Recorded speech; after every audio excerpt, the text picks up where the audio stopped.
I Hate Politics is a podcast about a human activity we love to hate. I am Sunil Dasgupta. With the 2023 Maryland General Assembly session starting in less than 2 weeks, I caught up with my UMBC colleague, Roy Meyers, and UMBC Public Policy alum and Maryland Association of Counties Legislative Director, Kevin Kinnally, to ask how they see the Assembly's priorities shaping up. Education and transportation, healthcare and climate policy are top of the list. The new governor and the new Assembly also have to figure out how to balance between the many competing issues, all the while dealing with the elephant in the room, new marijuana legislation. This is the first year when the Assembly has new budget powers to move monies between uses, which also means that the governor's previously omnipotent budget powers are now curtailed. You know it's true. You must be fooling me. I ain't a fooling you. Come on, baby, take good advice. There ain't no bargains, you pay the price. You must be leaving me. I ain't leaving you. I saw my suitcase by the bedroom door. I saw my picture down on the floor. Come on, baby, now it ain't that bad. I'm still laughing and I've been had. You must be leaving me. I ain't leaving you. I Hate Politics is a podcast about our neighborhoods, workplaces, schools and streets, and our local governments as they function in diverse and democratic societies. This means our politics are messy, dirty, sometimes corrupt, with often self-serving politicians. But no matter how much we hate politics, we are never exempt from it, even when we refuse to participate. In fact, the purpose of politics is to keep society moving precisely when we don't agree with each other, like now. Music for this episode comes from Takoma Park native Richard Mark Stout, who goes by the stage name Reggie Right-Eye. Here he leads a band called Missing Pieces. You can find Reggie Right-Eye regularly at the Hell's Bottom VFW in Takoma Park.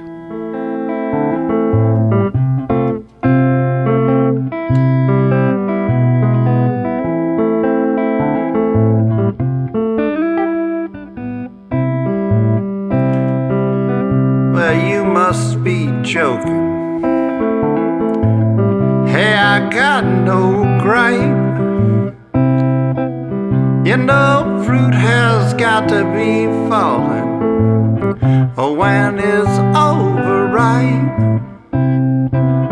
Remember, baby, when you're stepping in, it's got to smell just a little bit. You must be leaving me. You're listening to I Hate Politics. I am Sunil Dasgupta. Did you know that nearly 1/3 of all charitable giving in the United States happens in the last 3 days of the year? Well, today is December 30th. So we have 2/3 of 1/3 still to go. We've been featuring nonprofits every week since Thanksgiving. And I hope you will consider the nonprofits featured on the show if you are still working on your 2022 giving plans. Since we now have quite a collection of community organizations who have shared their stories, I'm going to read out their names and short descriptions. You can find links to their websites and where to donate on the I Hate Politics website, ihppod.org. Woman to Woman Mentoring, a women's mutual help group in Frederick County. The Civic Circle, a group bringing civic education to elementary schools in Montgomery County. Project Linus, Montgomery County chapter, which distributes blankets to kids in foster care and other difficulties. Action Committee for Transit, called ACT. The group originally started to support the Purple Line and now works on more trains and buses and road safety. I sit on the board of ACT. Urban Adventure Squad, an outdoor education group in Washington, D.C., which, full disclosure, is founded and run by my wife, Ilana Mintz. The Senior Connection of Montgomery County, a group that mobilizes volunteers to help seniors shop and continue living independently. Miriam's Kitchen, the Washington, D.C.-based soup kitchen for the homeless, and much more now, including a housing provider. UpCounty Prevention Network, a group trying to stem youth drug and substance use problems in Poolesville and western and northern Montgomery. Washington Independent Review of Books, the region's only book review publication and a rising star on the literary scene. Viz Arts Art Lab, a studio for those with physical and cognitive challenges. Bethesda Ceviche's Rescue Squad, need I say more? Also, just to add, Rockville Volunteer Fire Department. Poolesville Green, the environmental group that encourages electrification of cars and homes. Montgomery County Progressive Asian American Network. Sustainable Earth Eating, which runs awareness campaigns to reduce meat eating. Repair the World Baltimore, the Jewish organization engaged in Tikkun Olam, trying to help from social justice to poverty. Montgomery County Special Olympics, the people who organize Special Olympics at the local level. The sheer breadth and variety of community organizations, as I have said before, is mind-boggling. They reach parts of our society that the markets and the government find hard to reach.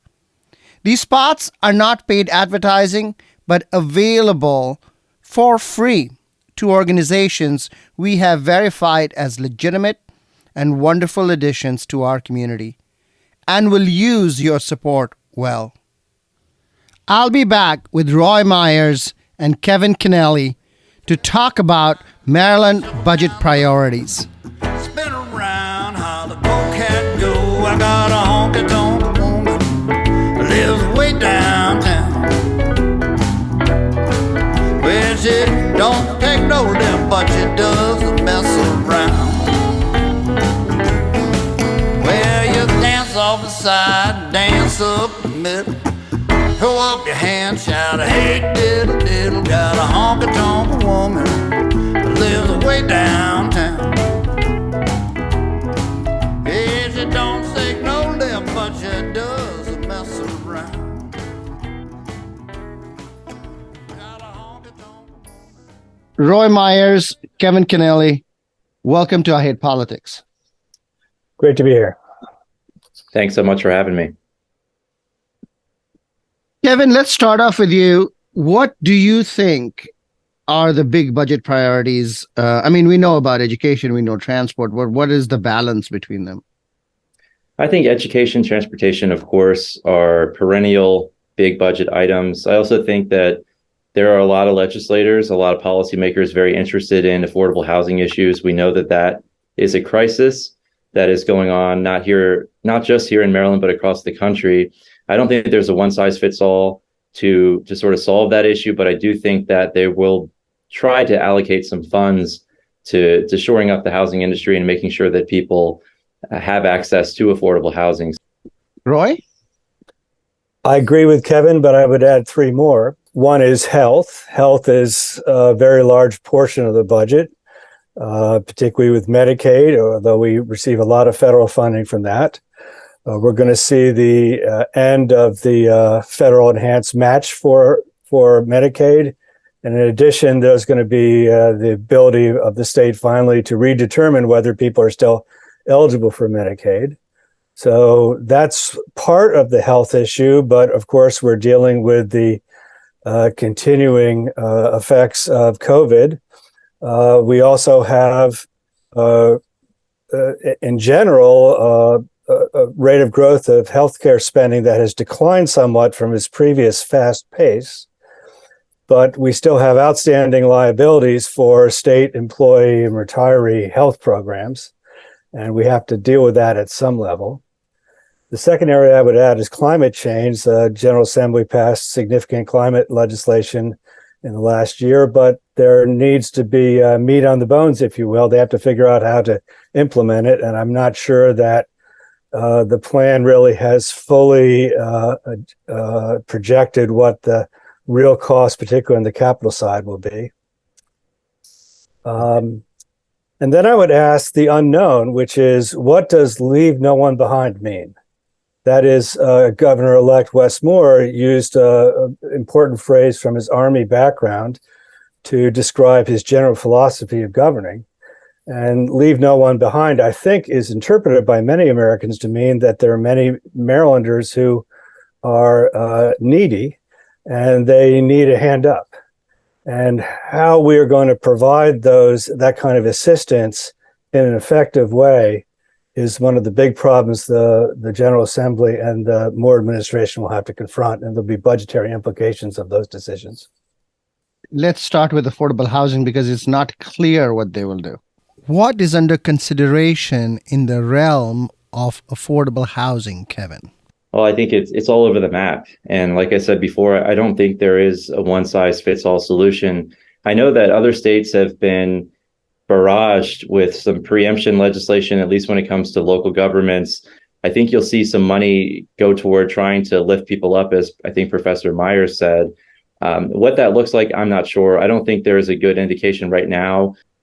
Roy, you think, have you thought about affordable housing at all? I don't know that much about it. I think the main problem is the more general lack of supply in the whole country. Roy, on healthcare, what is going to be, you think, the impact of the end of the enhanced match?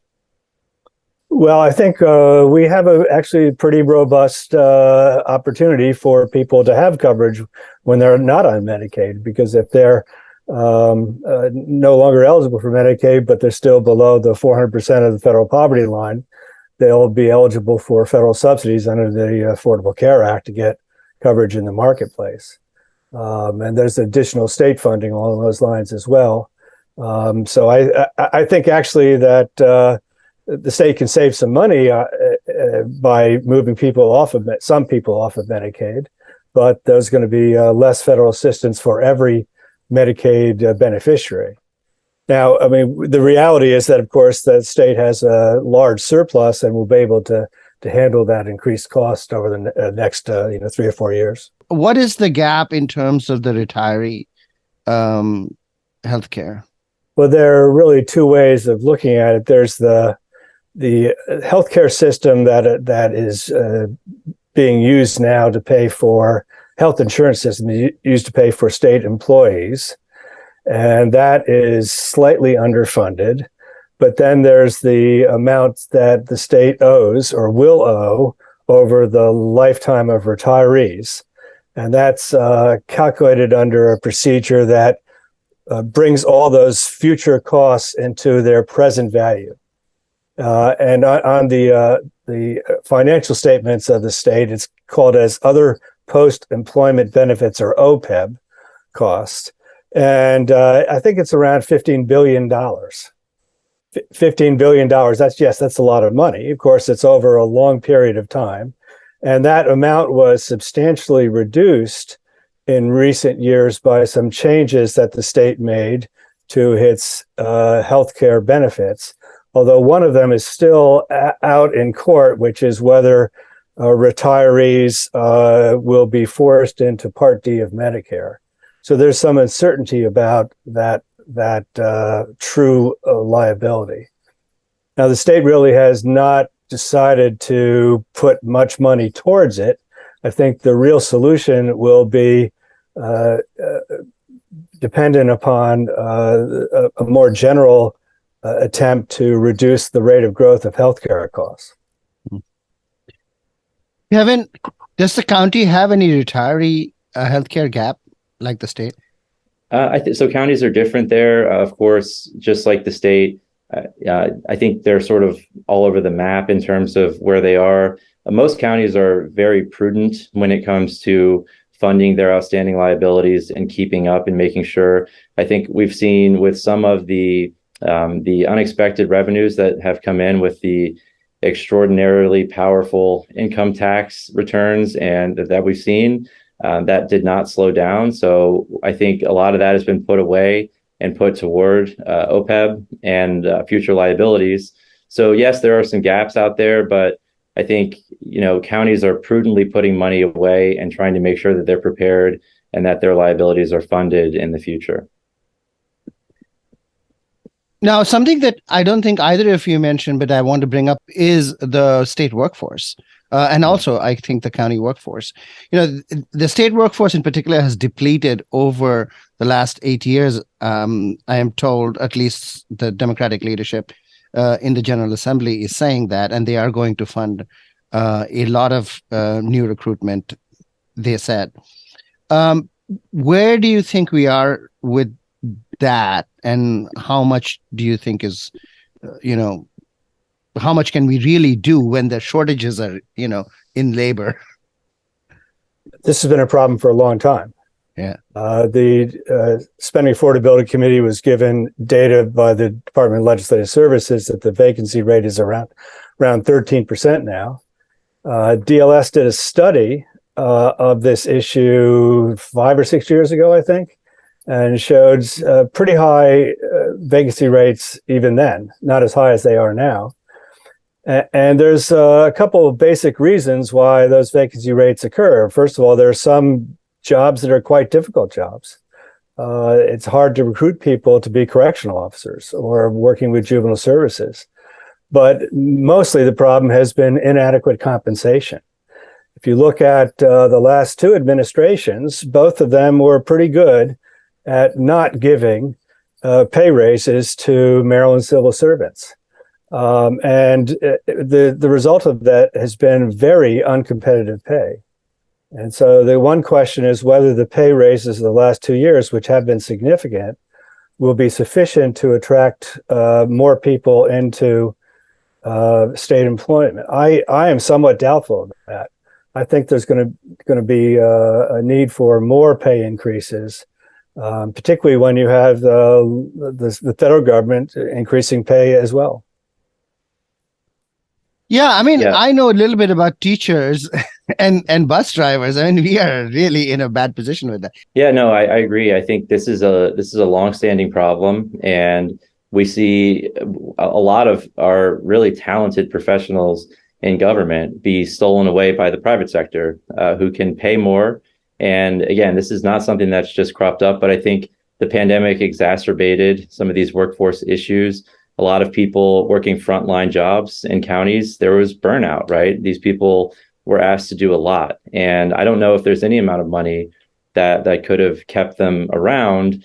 And again, the private sector certainly is influential there. When you talk about teachers and bus drivers, that is a massive problem. And when you look at the blueprint and some of the salary levels that it sets out, we're already well past, $65,000 for a teacher. Like, that's not happening. What state action are we looking at in terms of climate change? What's under consideration? What do you think Governor Moore is going to try and do? I don't have a clue what the governor is trying to do. Well, okay, what is this? Okay, what is he inheriting? So the state for a number of years has had climate change goals and has updated them periodically. And some of those climate change goals, the policy that needs to be adopted is under the control of the Public Service Commission. And so a lot of this has to do with the regulation of the utilities and the kind of subsidies that are generated through customer bills and then are reinvested in reducing the energy costs, say, of low-income households. We also have massive problems with resilience that are upcoming. As Kevin mentioned, for example, Annapolis being underwater, it's not the only part of Maryland. Look at Dorchester County in particular, it's got huge problems in a good part of Dorchester County. What's going to happen with the rising sea level? And so part of what we need to do is not only plan, but start setting money aside and start spending money now to move the state towards a more resilient position. So that might include, for example, having much more effective mass transit and putting much more money into mass transit that will have an impact 10, 20 years from now. So there are huge challenges with this. My general impression of the state's process is there's been a lot of planning of setting goals and not as much effort put into providing financial assistance to, for example, to state agencies such as universities to carry out effective programs that would actually help meet those goals. For example, how do we actually make our buildings less leaky in terms of their energy? It's been energy consumption. It's been very difficult to get funds to carry those kind of programs out. And one way of doing that, by the way, is to borrow more. The state has substantial debt capacity. Even though interest rates are higher than they were a couple of years ago, I think it'd be quite prudent to borrow money if it can be shown that money is going to be used to reduce the climate change costs that we're imposing on everybody else if we don't do it. Are you seeing an appetite first for more borrowing? Well, if you look at the Spending Affordability Committee, they said we're going to continue with the level of borrowing than we had in the past. Adjusting it somewhat for changes in the economy and what happened last year, which I get to in a minute. And that's quite different than what the Governor's Capital Debt Affordability Committee recommended, which was a very substantial cut in borrowing. Now, over the last couple of years, the state has used a lot of its current revenues to make capital investments, so-called pay-go financing. Right. But eventually that's going to run out, and it would make a lot of sense for us to borrow if we are confident that would reduce our operating costs over the long run, for example, for energy consumption, whether it has to do in state facilities or in how people get from one place to another in this state.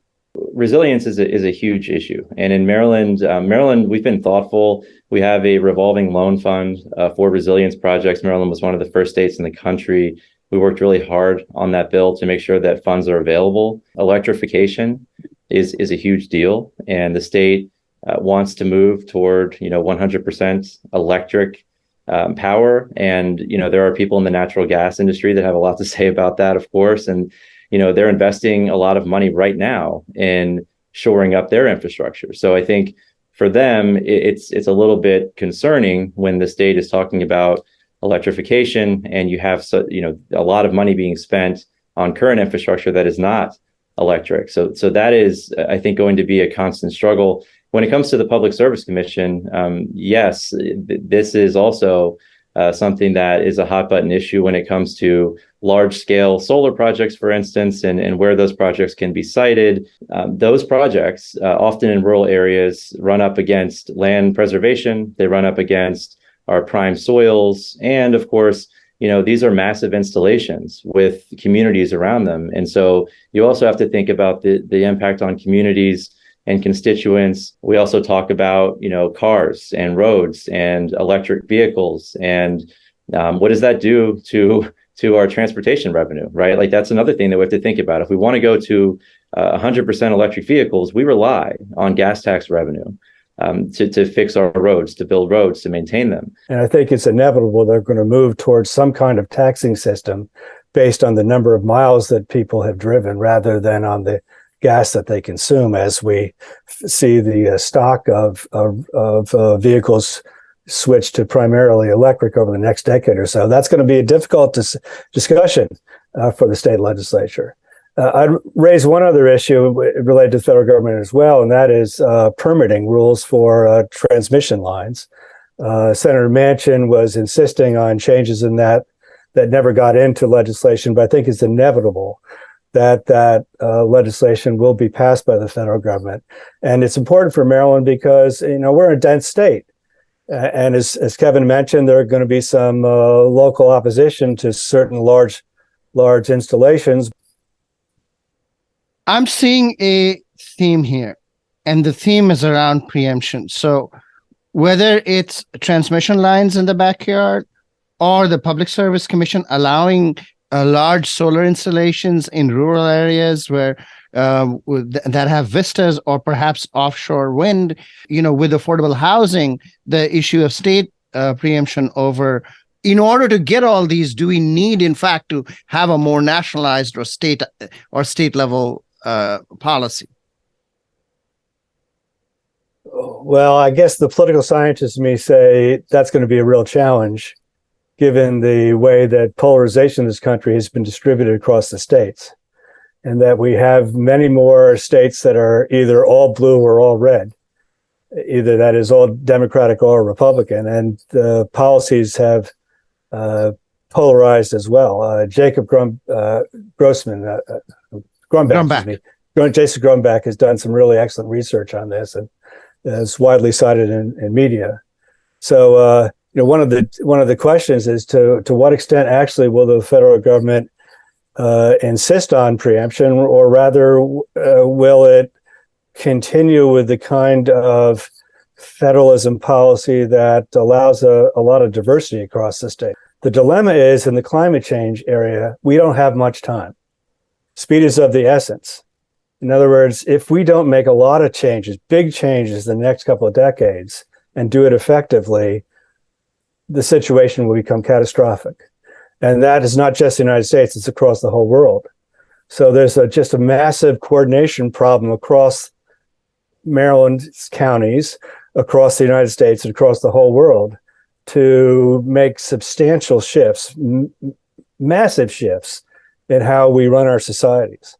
So given that reality, I think there's some cause for saying, well, at least in the case of climate change, to the extent that we can be confident that a state's one-size-fits-all policy makes sense, then maybe the county authority should be reduced somewhat. When it comes to just blanket preemption, that's where counties do have concerns. But again, with Climate Solutions Now, counties were at the table there, and we agree with a lot of what was being proposed. So I think it would be a mistake not to include them in these conversations and not to move forward together, rather than just saying, we know best, we don't care what you think, we're going to preempt you, and you're going to have to deal with it. That just doesn't make a lot of sense to me.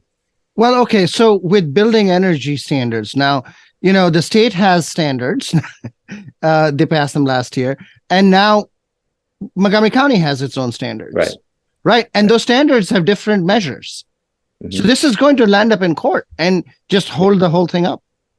Yeah. And that goes back to, the other preemption where, they wanted language in that bill to expressly preempt counties from going above and beyond the state's building standards. And of course, in Montgomery County, you're right. A lot of that's going to end up in court because the county has decided, hey, we want to do something more. We want to be more rigorous. And while they do have different measures, I think we can all agree that those standards are probably, they meet a higher threshold than the state. So that's another instance where the other side wants to preempt counties from going above and beyond. So we often talk about preemption in a way that it's the counties that aren't doing enough, and so the state needs to drop the hammer. The other side of it is a lot of business interests would much prefer that Montgomery County cannot, or any county cannot, go above and beyond what the state wants to do. So this is another push and pull. Roy, you want to set us off on the taxation discussion? I guess I would go back to the rain tax. Before Governor Hogan became governor, he ran on opposition to taxes. But he was an abnormal Republican governor for 8 years, is that he really didn't call for large tax cuts, right? And there were only tax cuts, really substantial ones in the last year, some senior personal income tax reductions, and then some very targeted reductions in the sales and use tax. So we've had this solidity over the last 8 years in terms of a stable revenue structure. Of course, the revenues have gone up and down given the volatility of the economy, but there hasn't been really much in the way of big changes in tax policy. And so one of the reasons why is that Democrats are afraid of stimulating another kind of rain tax success from the Republican Party. And Governor Hogan, for whatever reason, I think probably decided that he couldn't get tax cuts through a Democratic General Assembly. The property tax uses a flat rate. And one thing that has surprised me over the years is that there hasn't been much discussion, at least I haven't heard any, of making the property tax a progressive rate structure. One can do that through so-called mansion tax, which, and that's not M-A-N-C-H-I-N as in Joe Manchin, but M-A-N-S-I-O-N. That is, you somehow decide at above a certain property value level, people would pay a higher rate of taxation. And that would either through their annual property tax or through the transfer tax that have different effects. I actually have a student, graduate student, writing a paper connecting that revenue source to funding for dealing with the homeless problem in the state. One of the things that happens in Maryland a lot is taking a revenue source and then dedicating it to a particular problem. So her proposal is the counties could adopt a mansion tax and take that additional revenue and use it to deal with the homelessness problem or more general housing affordability problem.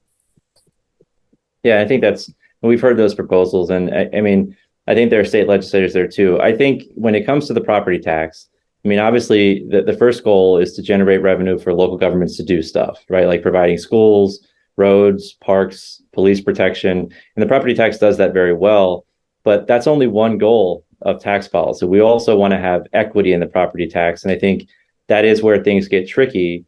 And the fairness of the property tax, and when we talk about progressivity, I think the fairness of the property tax depends on what kind of tax you think it is.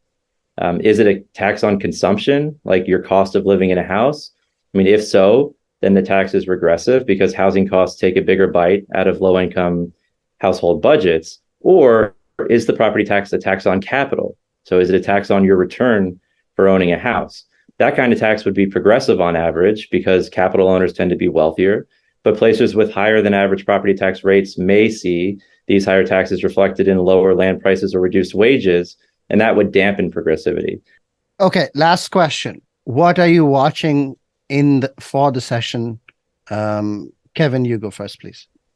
One thing that's really important that not a lot of people talk about is the state is now, the General Assembly is going to have a lot more influence over the budget here in Maryland. I mean, Maryland's governor has been the most powerful governor in the country when it comes to setting budgets for a very long time. And because of a constitutional amendment passed in 2020, beginning with this next session, the General Assembly is going to be able to cut and move money around in the budget. They can't exceed the budget that's put in by the governor, but for a long time, forever, they've never been able to move money around. So I'm not sure, how much that's going to matter with single party rule, but certainly that would have been a big deal if that were the case with Governor Hogan's budgets, if the General Assembly was able to sort of reprioritize funds. So that's going to be interesting moving forward. It's going to be a new budget process. We'll see how that plays out. I'm also interested in, continuing on this police accountability reform. I think there's going to be some sort of quote unquote fix-it bills that, there are some implementation issues that we're seeing across the board. Declining enrollment is still a big problem because of COVID. And when it comes to per pupil funding, how do you make sure that you're holding people harmless for declining enrollment counts? A lot of these kids just haven't come back after COVID.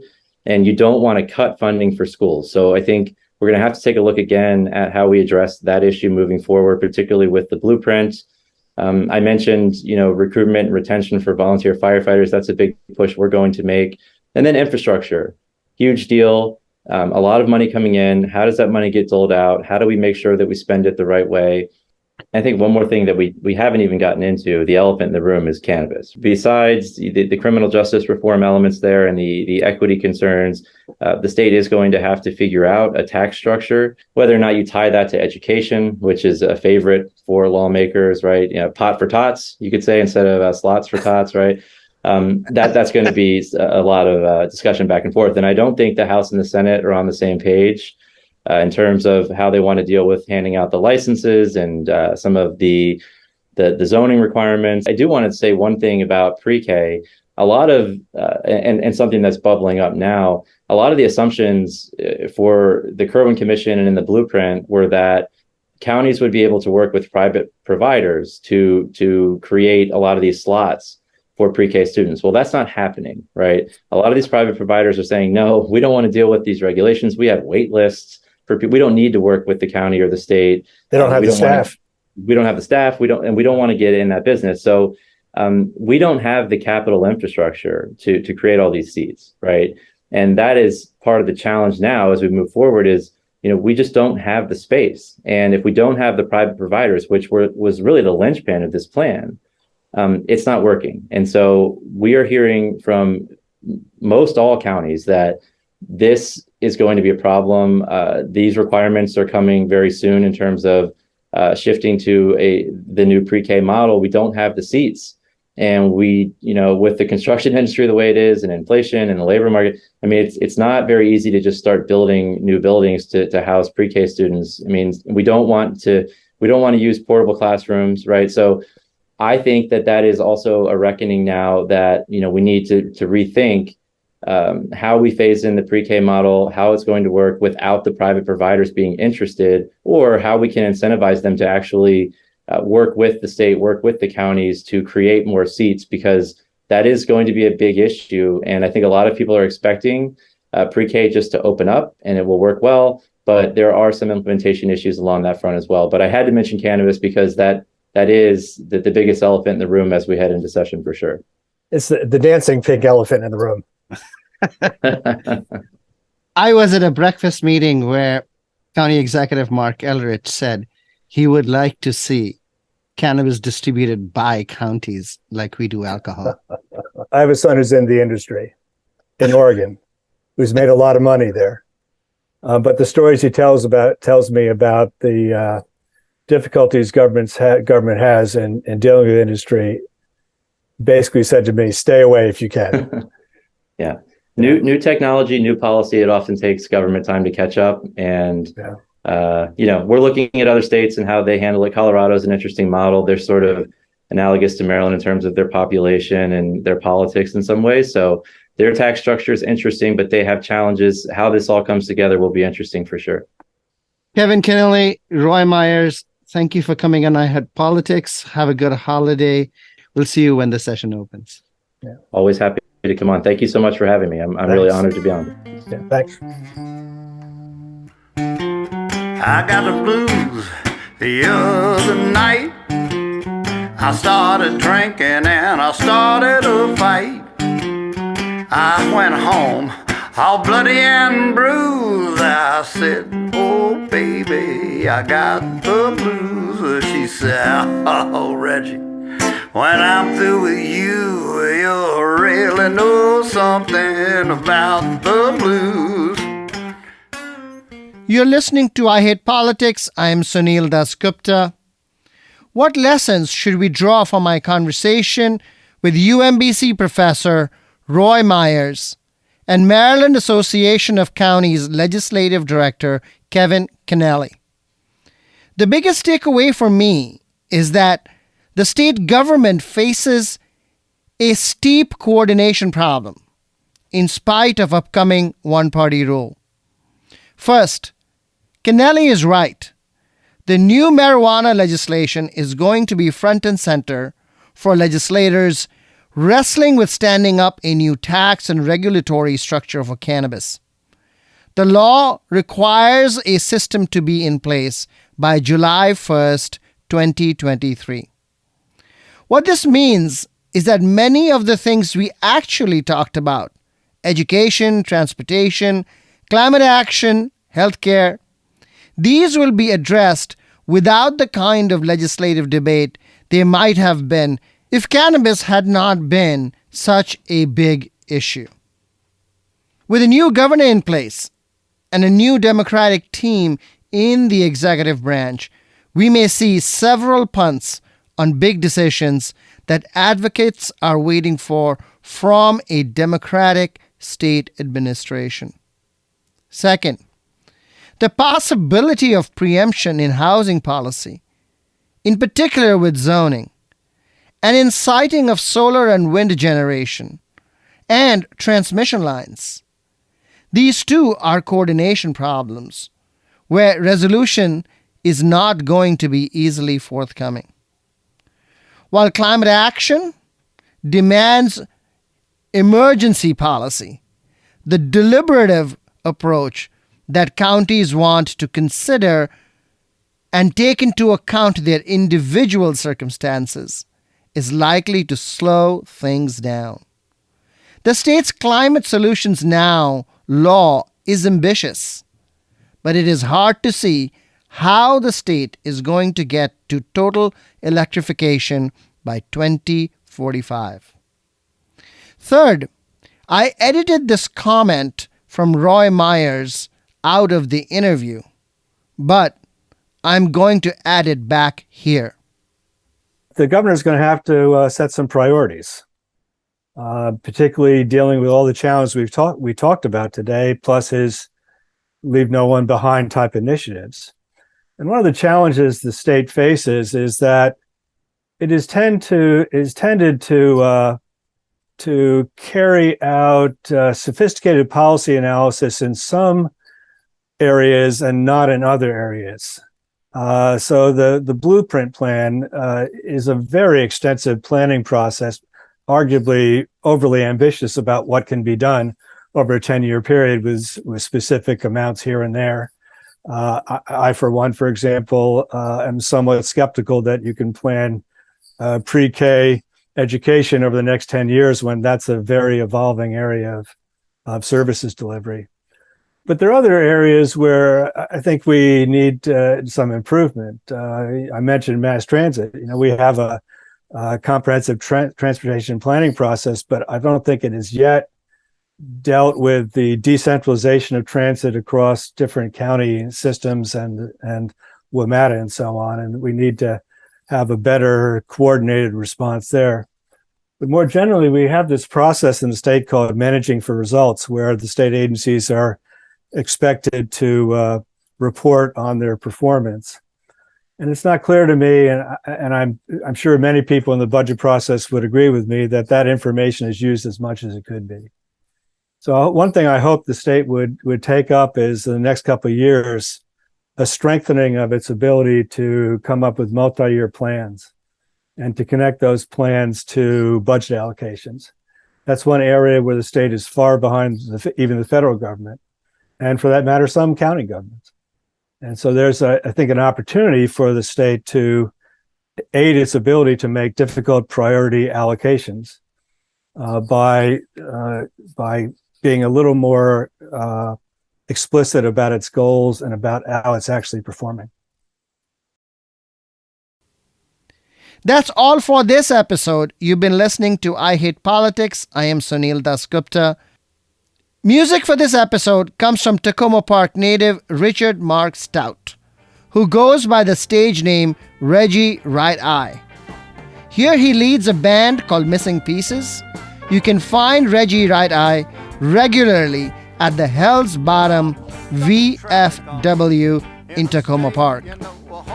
If you want to share your music on the show or know someone else who might want to, please sign up for updates at our brand new website, ihppod.org, or email us at ihppod@gmail.com. I hope you'll subscribe and share the show. as we bring you stories about politics close to you and to your home. Happy New Year! Almost got killed trying to cross the street. Now this woman on the phone just stepped on both my feet. She didn't raise her head or even say a thing. Now I can't wait to see what this day will bring. I wish I was back in quarantine.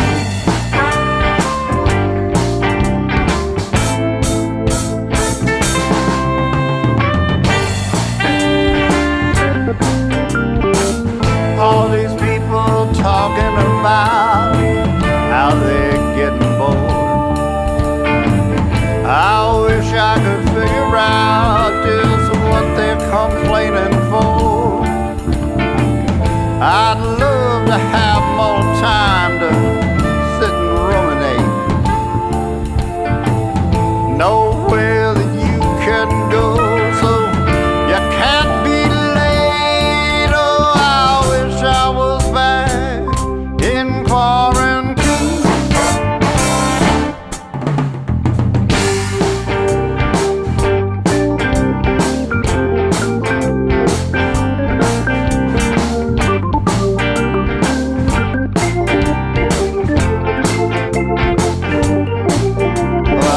Nice cold lunch, a day old fries, and coffee stains all over my tie. The guy sits next to me is a sexist jerk, and he never ever does one lick of work.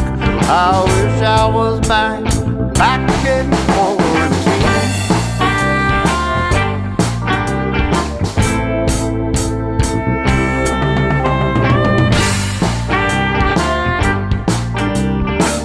All these people crying about how they're getting bored. I wish I could figure out just what they're crying for.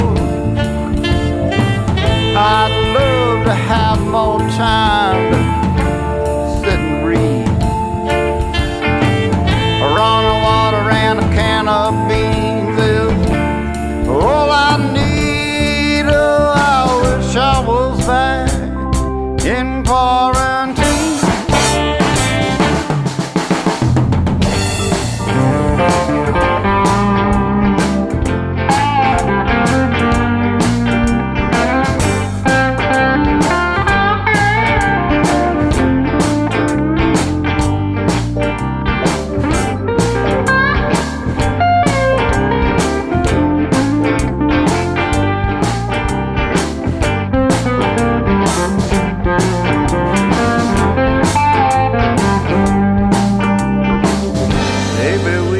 Take some time to reconnect with the human race. You don't need Snapchat, you can look me in the face.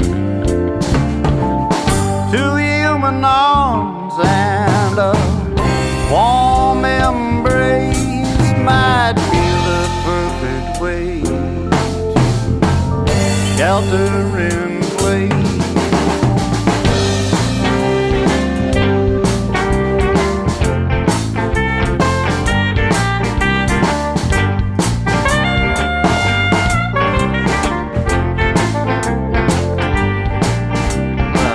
Stuck in traffic on the interstate, you know, a whole lot of people just can't be late. You know, it's bumper to bumper and a wall to wall, and the truck in front of my car just stalled. I wish I was back